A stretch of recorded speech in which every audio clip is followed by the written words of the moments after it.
अभी हम लोग जेई मेंस 2025 का 7 अप्रैल शिफ्ट 2 का क्वेश्चन देखने जा रहे हैं। इसमें क्या कर रहा है, the function f x is tan of tan x minus sine of sine x divided by tan x minus क्या, साइन एक्स।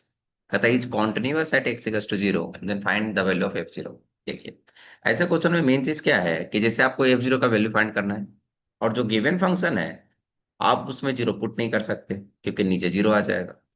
तो हमें फंक्शन से पता है कि अगर फंक्शन कॉन्टिन्यूअस है तो जीरो प्लस पे भी वही वैल्यू रहेगा, जीरो पे भी वही वैल्यू रहेगा, और जीरो माइनस पे भी वही वैल्यू रहेगा। तो अगर आप डेट जीरो पे एग्जैक्ट जीरो पे वैल्यू ना निकाल पाए तो आप लिमिटिंग वैल्यू चेक कर सकते हैं, क्योंकि फंक्शन का जो वैल्यू एफ जीरो होगा, जो एफ जीरो वैल्यू होगा वो उसके लिमिटिंग वैल्यू के क्या होगा, बराबर होगा, क्योंकि फंक्शन का नेचर क्या है, कॉन्टिन्यूअस है। फिर ये जज करना है कि क्या हम दोनों लिमिट एक साथ अप्रोच कर सकते हैं या अलग अलग अप्रोच कर सकते हैं। जैसे यहाँ दिख रहा है कि जो भी फंक्शन है, टेन है या फिर साइन है, उसका बिहेवियर जीरो पे सेम ही रहता है, चाहे लेफ्ट साइड से अप्रोच करें या फिर राइट साइड से अप्रोच करें फॉर एक्स। इस कारण से हम एक ही साथ चेक कर सकते हैं, अलग अलग चेक करने की जरूरत नहीं। इसमें सबसे पहले ऑब्जर्व कीजिए कि इसका डेनोमिनेटर का जो सेक्शन है उसको हम अगर समझें तो वो थोड़ा इजी दिख रहा है हमें। तो सबसे पहले उसे सोल्व कर लेते हैं। ये है tan of tan x, minus हो गया ये आपका sine of sine x. Now tan can be written as sine by cos. तो साइन बाई कॉस लिखे अगर हम लोग, तो साइन एक्स को हम कॉमन ले सकते हैं। ये हमें देगा क्या, one minus cos x divided by क्या, कॉस एक्स। अब यहाँ ये समझना है कि जीरो अप्रोच करने पे साइन का आर्गुमेंट जीरो अप्रोच कर रहा है, तो इसको डील करना काफी आसान है। इसमें एक से मल्टीप्लाई और क्या करते हैं, डिवाइड करते हैं। ये हो जाएगा हमारा वन। कॉस जीरो वन होता है, इसको भी पुट कर सकते हैं। पुट करने का सिंपल सा प्रोसेस है। ऐसे एक्सप्रेशन का वैल्यू हम पुट कर सकते हैं जिसका आउटपुट जो हो नॉन जीरो हो, और साथ ही साथ क्या हो कि वो पूरे के प्रोडक्ट में भी प्रेजेंट हो। और ये हमारा फॉर्म है वन माइनस कॉस जीरो। अगर हम इसे एक्स स्क्वायर से मल्टीप्लाई डिवाइड कर लें तो मेरे ख्याल से ये जो फॉर्म हमें दे रहा है, ये फॉर्म हमें क्या देगा, हाफ वन बाई टू। ये जो वैल्यू देगा हमें क्या देगा, वन बाई टू देगा। नाउ ये वन बाई टू ऊपर चला जाएगा, ये हो जाएगा two. Limit x tends to zero, यहाँ कितना होगा, tan of tan x minus, ये हो जाएगा sine of sine x, y हो जाएगा क्या, एक्स क्यूब। अब जरा इसके फॉर्म को चेक कर लेते हैं। तो ये जीरो अप्रोच कर रहा है और ये भी जीरो अप्रोच कर रहा है।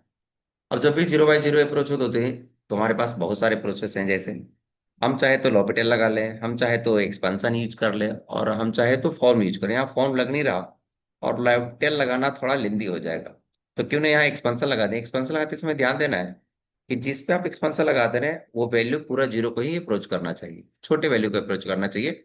वैसे ही क्वेश्चन में एक्सपेंशन हमें क्लियर आइडिया देता है। तो यहाँ जैसे दिख रहा है कि यहाँ दो टर्म का एक्सपेंशन यूज करना पड़ सकता है, एक तो टेन एक्स का और दूसरा साइन एक्स का। तो हमें पता है कि जो साइन एक्स होता है उसका एक्सपेंशन कितना होता है, उसका एक्सपेंशन होता है एक्स माइनस एक्स की वाई क्या, थ्री फैक्टोरियल, एक्स और फाइव बाई फाइव फैक्टोरियल, और ये इस तरह से चलता रहेगा। टेन एक्स का एक्सपेंशन जो होता है ये होता है x plus x Q by three, two by fifteen, x पर फाइव, और इस तरह से ये टर्म चलते रहते हैं। एक्सपेंशन में एक सबसे इंपॉर्टेंट चीज ये है कि हम एक्सपेंशन कहाँ तक यूज करें, तो वो दिखाता है नीचे वाला टर्म। आपको एक्सपेंशन की जरूरत जो पड़ेगी, जैसे ये एक्स क्यू है तो आपको मैक्सिमम एक्स क्यू से एक टर्म आगे जाने की जरूरत है, या आप ना भी जाएं उससे आगे तब भी आपको क्लियर आइडिया मिल जाएगा। जैसे अब हमें क्या दिख रहा है, यहाँ पे टेन एक्स नहीं है बल्कि क्या है, टेन ऑफ टेन एक्स है।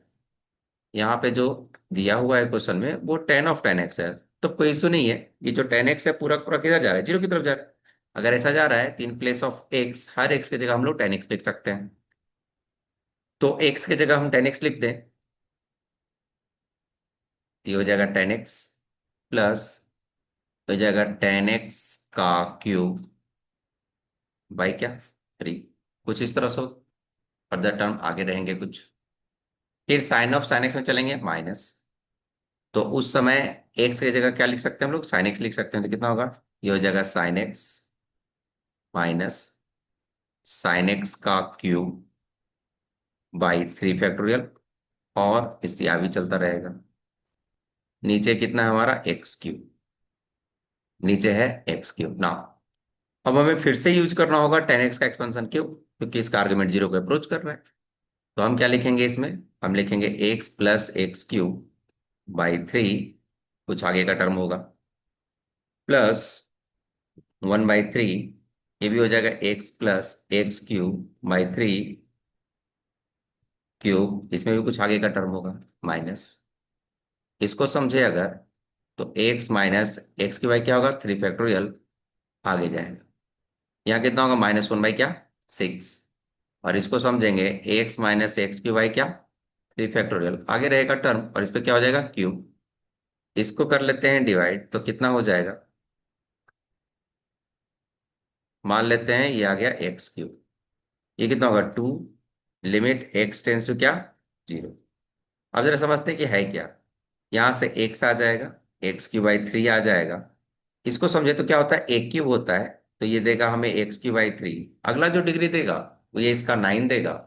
और जब हम 3a² भी 3ab² करेंगे, तो जितना भी डिग्री टर्म मिलेगा वो 3 से ज्यादा मिलेगा। इसको रहने देते हैं, हमने अभी तक 3 डिग्री टर्म कंसिडर किया है। इसके बाद इसको देखें अगर, तो यहां से ये x माइनस x³ क्या दे रहा है, 6, माइनस, यहाँ इस पे क्यूब करें, इट बिकम्स x³ बाई 6। ये जो क्वांटिटी है -3 हो गया, और इसमें करेंगे तो कितना आ जाएगा, ये माइनस x³ बाई इतना। नाउ अगर हम इस पे हाइयर चले, BQ या फिर 3a² B, ये सब टर्म करेंगे तो नॉर्मल सी बात है, वो ज्यादा ही देगा 3 पे डिग्री।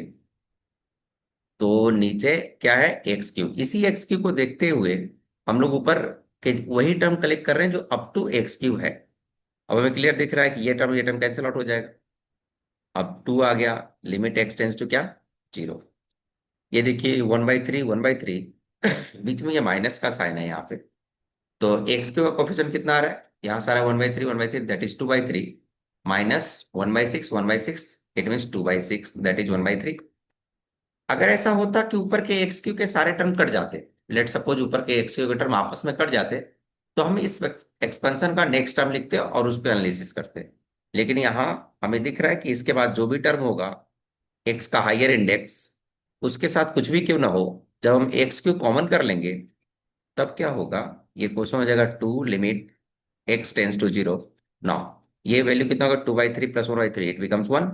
नाउ बाकी के पास क्या होगा, x का कुछ इंडेक्स होगा, उसके साथ कोफिशिएंट होगा, x का फिर से कोई होगा, उस पर कोफिशिएंट होगा, डिवाइड बाय क्या हो जाएगा, 1। अब आप जीरो अप्रोच करें तो ये जीरो ये जीरो ये जीरो सब जीरो हो जाएगा। अल्टीमेटली कितना आएगा, 2 × 1 कम्स आउट क्या, 2। इस कारण से जब हम एक्सपेंशन यूज करते हैं तो हमें ये देखना होता है कि हम डिग्री पहचान पाए कि कहाँ तक यूज करना है। और अगर आप एक्सपेंशन यूज करते हैं और जिस जगह डिसीजन लेना है, लेकिन वो कोफिशिएंट भी अगर जीरो हो जाता है, सबका सब कैंसिल आउट हो जाता है आपस में, तब हम लोग नेक्स्ट टर्म लिखेंगे एक्सपेंशन का और उस पर एनालिसिस करेंगे। लेकिन इस क्वेश्चन में ऐसी कोई जरूरत नहीं पड़ी, तो हमें आगे लिखने की कोई जरूरत नहीं है। इन जनरली हम लोग जितना डिग्री होता है वहां तक ही एक्सपेंशन यूज करते हैं। तो इसका करेक्ट आंसर कितना हो जाएगा, 2। लिमिटिंग वैल्यू 2 आया, तो वहां पे फंक्शन का वैल्यू क्या रखना पड़ेगा, 2। तो ये फंक्शन क्या हो जाएगा, कॉन्टिन्यूअस।